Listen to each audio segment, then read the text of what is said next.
The 4-win men's volleyball team played at St. Francis and Penn State last weekend, beating St. Francis in 4 sets, unfortunately losing to Penn State in 4. We travel out to McKendree on Wednesday and Ohio State on Saturday for 2 MIVA conference matches. We'll talk about all that and more coming up on VolleyDons Weekly.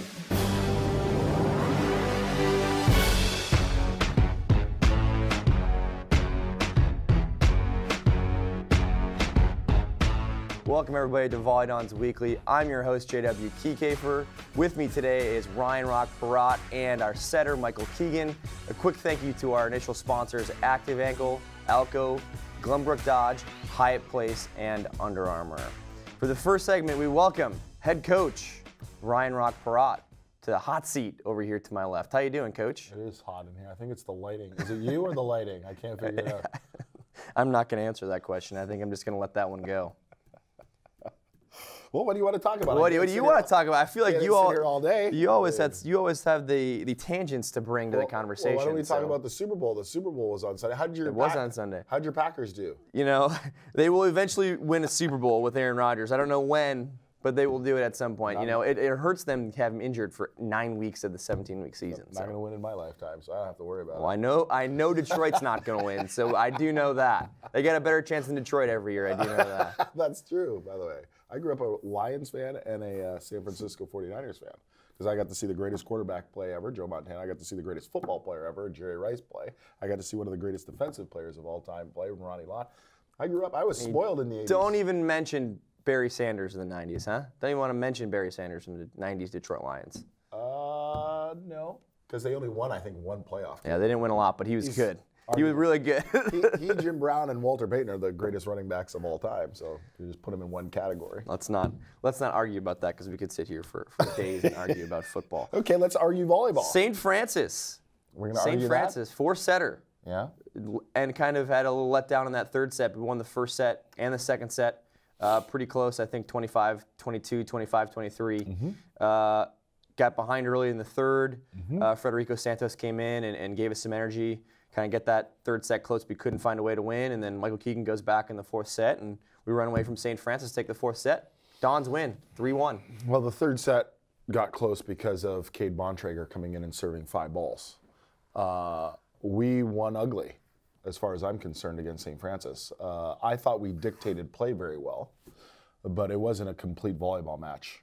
We had 22 service errors, which was, I think, our season high for us so far. And we haven't played a lot of 4 sets yet, so it probably was our season high. And the serving and the passing going into this weekend, and as we get ready for conference play, my 2 greatest concerns with this volleyball team is one has to do with serving and passing because we don't serve and pass, I don't believe, to the level needed to beat the elite teams. And that showed up on Saturday when we played Penn State.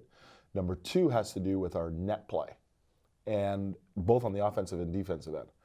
And we were bailed out in some instances, and I thought Michael Keegan did a really nice job, who's going to be our guest in the second segment, your guest in the second segment. I thought he did a really nice job in terms of trying to balance our offensive attack.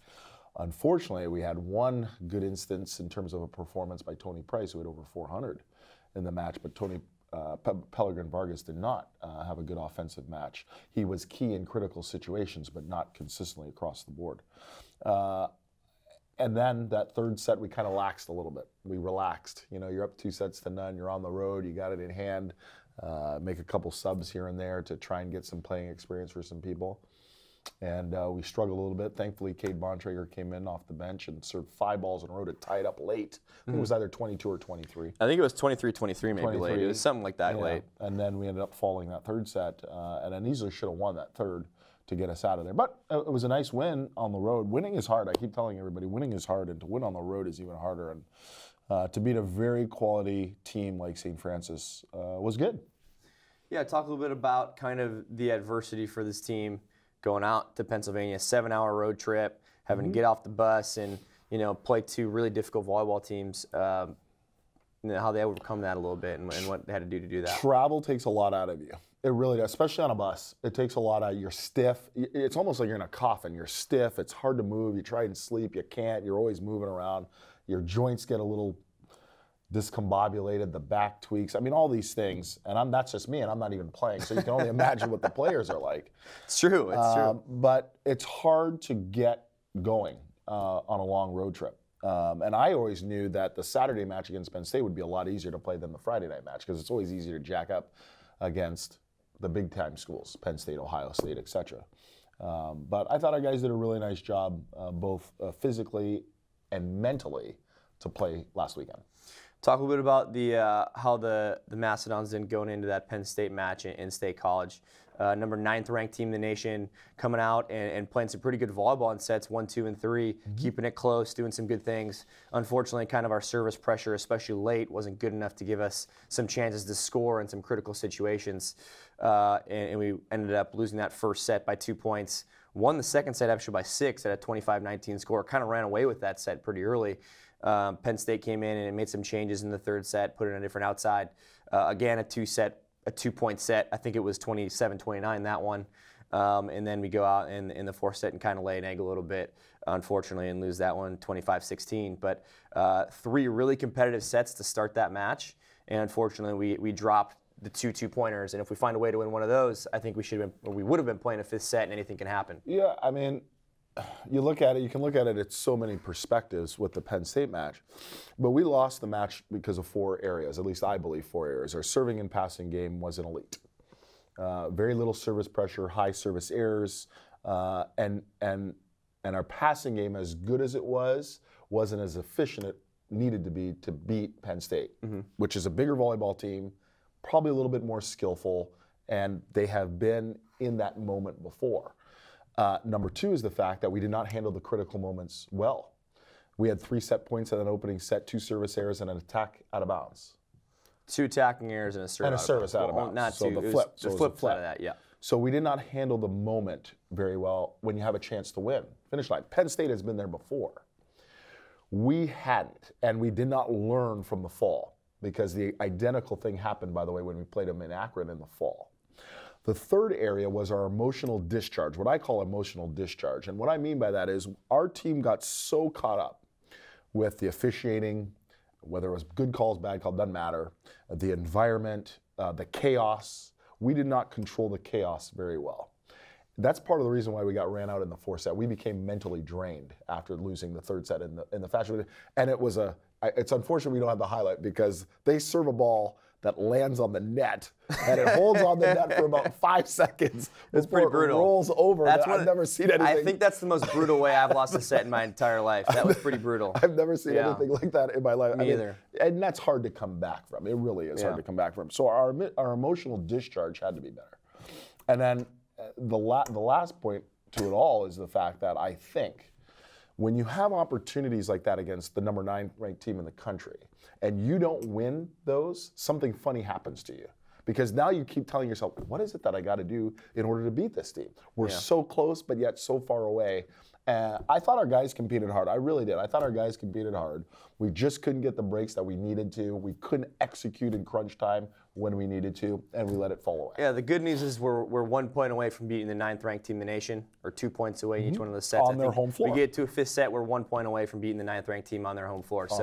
Really good news for this volleyball team, and a tough loss to take, but good news for the VolleyDons moving forward. So thanks to Coach Brott for sitting here for this segment. We'll welcome Michael Keegan next. Stay tuned.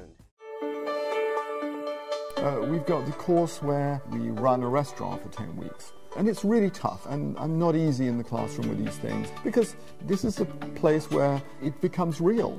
We're preparing 300 or 400 dishes in 4 hours, serving 150 customers, and and you're having to analyze the data and do menu engineering afterwards at 11 o'clock at night. Just like you'd do if you had your own business, you'd have to do these things. Imagine a time when no one person has Parkinson's disease, is debilitated by a stroke, and no family suffers the tragedy of Alzheimer's. Some of the best minds in America are doing more than imagining. The American Brain Foundation is seeking to find cures, where life without brain disease isn't just something we can imagine, it's something we can know. Help us get there. Welcome back, everybody, to VolleyDons Weekly. With me now is junior setter Michael Keegan from San Diego, California. Boy, Michael, how's the 5 inches of snow this morning that you woke up to? Miserable. It was horrible. I debated skipping our lifting, but but you didn't. Yeah, but I didn't. I had to trudge through it. Yeah, it's not fun, not at all. Michael, being from San Diego, the surfing kid that he is not the friend of Mother Winter, of old man Winter over here. No, me and the weather have some issues at the moment. I don't know how we got him out here, but we did, and he's been doing a great job for 3 years. So, Michael, talk about the start to this season, huh? 8-1. Yeah. Boy, talk about being a part of a ranked team for the first time and some of the fun stuff that goes along with that. Well, I mean, it's awesome. My goal coming into the year was to at least get ranked. That was the first step, because I had never done it in the first 2 years I'd been here. And so I'm super excited to, I think right now we're 14 or tied for 14. Tied for 14th, correct. 9-1 now, which is the best record I've had and the best ranking I've had since I've been here. And I think it's just nice knowing, all the work that we went through the first 2 years all paid off, and now we're getting to enjoy kind of the better half of what hopefully is going to be a good next 2 years. Talk a little bit about maybe what those first 2 years, going through those first 2 years and a tough 2 years at that, how that maybe has made this group of juniors better. We have yourself, Tony Price, Colton Stone, some of those guys who've kind of hung around now as juniors. What does that mean, maybe those 2 years of kind of maturing a little bit growing up? I think it helped with just the maturity for all of us. I mean, we kind of, when you go through 2 rough seasons and sticking it out, you kind of, I don't know, I felt like I learned how much I hated to lose. Really, that was the biggest lesson for me, is I kind of had forgotten how much I had hated losing, because I'd been on winning teams in high school. And it kind of like relit that competitive like fire that I think most athletes have. And it was now looking back on it, it's kind of a cool experience, because you can see going from those 2 losing years, and now all of us juniors, like you mentioned, none of us ever want to have to do that again. So there's a little bit of extra motivation for all of us going forward to compete to the highest level that we can. How difficult was it for you, and we've talked about this in the past, coming in after Omar Rivera, one of our setters for 4 seasons, kind of graduates, and we have an All-American coming back, Andy Sellen, and a good libero coming back, and Luis Bertrand. How difficult was it for you to kind of transition into the leadership role as a setter maybe your freshman year? And what do you think has made you better at that going into now your junior year? My freshman year, I think I put just a little bit too much pressure on myself. I think I knew we had 2 All-Americans coming back, and I knew they had played with a really great setter in Omar. And I kind of wanted to come in and not miss a beat, but I wasn't where he was at, obviously, and regardless of how good I thought I was. But so it was kind of, I struggled, I think, a little bit, but I kind of learned from that, and I think I've done a much better job this year being a leader both on and off the court. And I think I've just had a couple of tries that I tried first year, tried second year, and this year it's kind of just clicking. What do you think that there's a difference in the team this year compared to the last 2 years? And if so, what is that difference? What is the different feel to it? Why do you think that's there? I think we've stripped away kind of the extra weight. We had a couple guys leave. We had a couple guys decide to stop playing. But their attitudes about it weren't the best either. And I think having those kind of attitudes in your locker room constantly, especially when you're having losing seasons, kind of brings everything down. And I think this year the winning combined with people just, people wanting to be there every single day and wanting to grind and wanting to work and wanting to get those extra reps, I think has helped us out this year. Cool. I completely agree with that. I think this group is motivated by being a good volleyball team. It's not about winning and losing per se to me. I think we're motivated by being good and getting better and doing little things. And it's going to take that motivation to win. And I think we've proven that we can do that now with that match against Penn State and the wins that we've had earlier in the season. We can beat those teams we need to beat, and now we know we can compete with the top level teams. I think that's something that's important for this group to feel. Yeah, I mean, all year, well, I guess this was our first real test. We've played a couple good teams, but no one in the rankings yet. And I think it was nice. It was kind of like reassuring for us because we had all these wins, but then when we got to the teams that we thought we were as good as. We beat St. Francis, who was getting a lot of votes for the top 15, and we almost had Penn State in a really heartbreaking kind of loss. But I think it's kind of nice because it shows us that we're right there and the work we're putting in is paying off, and hopefully we can continue moving in the right direction going into conference. Changing gears a little bit, talk about just the setting role and what a setter does for the volleyball team and what you think you've kind of done in that setting role the last couple of years. I know some people watching want to hear a little bit about the volleyball aspects. So what is the setter's role on the team? What do you think you bring to that role? And how do you think your personality is in that role?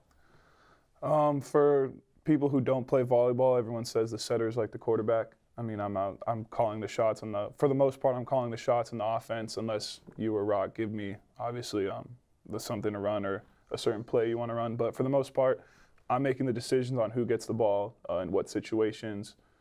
I'm calling plays for certain hitters throughout the whole match, trying to find out who's playing well, who's not playing well. You kind of have to gauge all those things. And I think I've done a better job this year with the decision-making part of that. There's the technical aspect, which is like the physical setting, location, but the other part of it is the decision-making. I think that's what I'm doing better this year than I have in years past, and when it comes down to situations where we need a point, I'm setting the right person, I'm putting up a good hittable ball, and our hitters are getting the job done. What's different with this volleyball team in terms of personnel as a setter? Like, what are you looking to do offensively this year with this team as a setter? Who are you looking to get involved, and how is the match kind of maturing as you get different people involved? I think this year we have a more complete team, personally. Talk about people, like personnel, stuff like that, like in terms of like. Okay, so freshman year I was setting Andy Sellen. Yeah. And last year was a lot of balls to Pele. But I think this year, with our pin setup with Colton on the right side and then Tony and Pele on the left, and now Tomas and Richie, who are both hitting really well in the middle, I think the decision-making is easy. I don't have to worry about a hitter who's in a rut. Well, very rarely I have to worry about a hitter who's like in a rut or not playing well, but for the most part, I can just make the best decision, I think, to score against the blockers on the other side of the net. So if I have to go long distance, it's not so much worrying about who's at the spot I'm setting, but I just have to make the best decision to get them the best look. So I think all of our hitters that I just mentioned, Colton, Tony, Pele, Richie, and Tomas, are doing a good job putting balls away when they have to. But yeah, it makes my job pretty easy. So you're also here to go to school. Talk a little bit about your major and what you want to do with it when you graduate. No idea. You have an idea what your major is, though, right? Yeah, no, okay. So I started off as a mechanical engineer. If you saw me on the show the last 2 years, that's what my major was. But I've switched to business finance just because of scheduling, and I don't miss as much practice, and I don't have to miss class when we travel. But the business finance, I still get to use a little bit of the math background. It's still, the information's still interesting, but I have no idea after college what I want to do. So, play pro a little bit, maybe? Oh, I mean, we'll see how it goes these last 2 years here. But if I could play pro and make a little bit of money, that'd be awesome. And if not, I gotta figure out what I want to do. But well, you got 2 years left. Yeah, that's why they have career services on campus, correct? Oh yeah, I'm gonna be talking to them a lot. There you go. Well, thanks, Michael Keegan, for dropping by and talking to us a little bit about the season and his role as a setter this year. Next, we'll welcome back Coach Peratt, and we'll talk about McKendree on Wednesday and Ohio State coming up on Saturday. Come on back from the break. 180 million Americans rely on drinking water from forests often hundreds of miles away. These trees capture rain and snow, replenish rivers and streams, and keep our water pure. But we lose millions of acres of forest trees a year. And those trees must be replanted so your glass can be refilled. The Arbor Day Foundation asks for your help in replanting our national forests. Visit arborday.org. See how you can help. Grandpa, look what I got. Let me see. Oh, Dad, wait till you see the bike we got for Jake. Hearing loss happens gradually with age, making it easy to ignore. Yet most older Americans aren't getting their hearing tested. Untreated hearing loss can keep your loved ones from enjoying what they cherish most. Dad, can you hear me? Don't let that happen. Speak up about hearing loss. You'll be glad you did. Welcome back to the last segment of VolleyDons Weekly. I'm your host, J.W. Keegan. With me again, we have head coach Ryan Rock Peratt. And a quick thank you to our last group of sponsors, IAB Bank, Molten, Parkview Sports Medicine, and Pizza Hut. Coach Rock, you are back with me. Are you excited for this last segment? I'm excited for this last segment because we get to talk about somebody who's really impressed me this season, and that's been Michael Keegan. You only want to say that because he's here? No, I say that all the time, and I've said that to you multiple times this year. You know what's so interesting about Michael Keegan? There are a couple of things that are very interesting about Michael Keegan. I'm not sure where this is going to go at all, and I'm worried, actually. Number one, he's from San Diego, which is one of the most beautiful cities in America, if not the world. I love San Diego. And I took you to San Diego because we went by the Regal Beagle, if you remember. Remember? We went by the Regal Beagle a couple years ago. We went down to. He was pretty run down, but yes, we did do that. Beautiful down the Regal Beagle.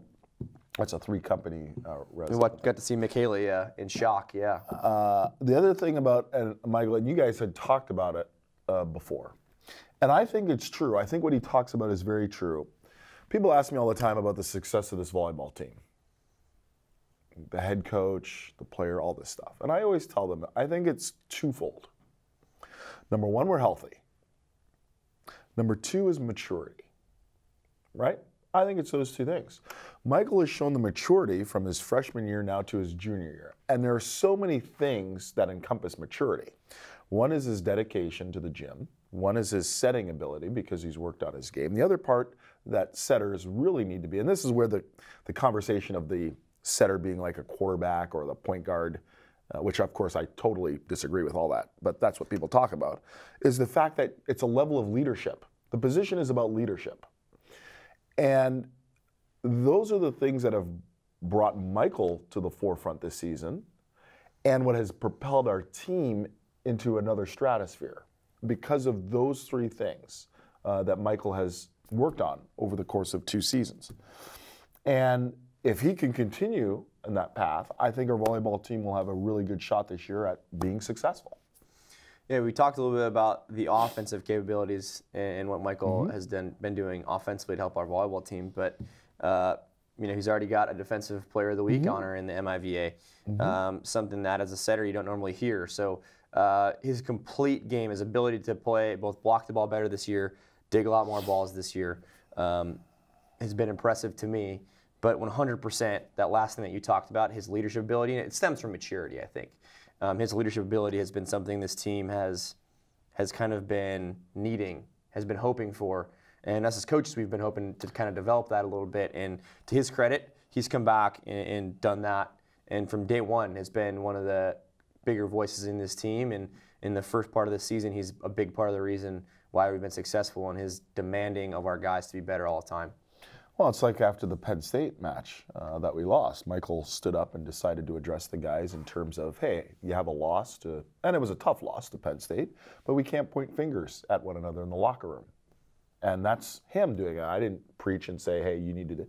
He did that himself. And so that's a sign of maturity. And I think what also has helped Michael is the fact that Fred Santos arrived here from Portugal to even push Michael even further, our backup center, who's done a really nice job in practice. I think you have a competitive environment in practice, you're going to be able to compete on the volleyball court. We're competitive in a lot of spots this year, and that's also what's helped her in both the left side and the right side, and the setting spot, the libero spot. It's helped this team a lot, being somewhat competitive in a lot of positions. So moving forward, we play McKendree on Wednesday. We're taping this Tuesday morning, so we're getting on the bus here, driving over to St. Louis, and we play them Wednesday night. So coming up here soon. Is it Tuesday morning? Yeah, that's some air. Well, we're done with our non-conference for a month, and we get to play McKendree, a team that we've never beaten in Lebanon, Illinois. 2-2 on the series, I believe. A lot of 5-set thrillers, and they're a very good volleyball team. And they're athletic.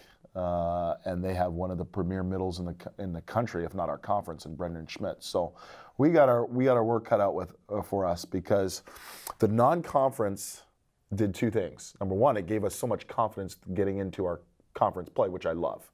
Number 2, it also exposed some of our weaknesses that we're going to see a lot of in our conference play. Number 1 has to do with the effectiveness of opponents' middles.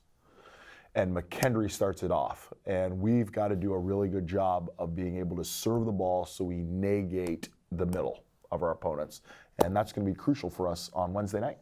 Yeah, we talk a lot about trying to find ways to get to that top 4 in the conference to host a playoff match at the end of the year.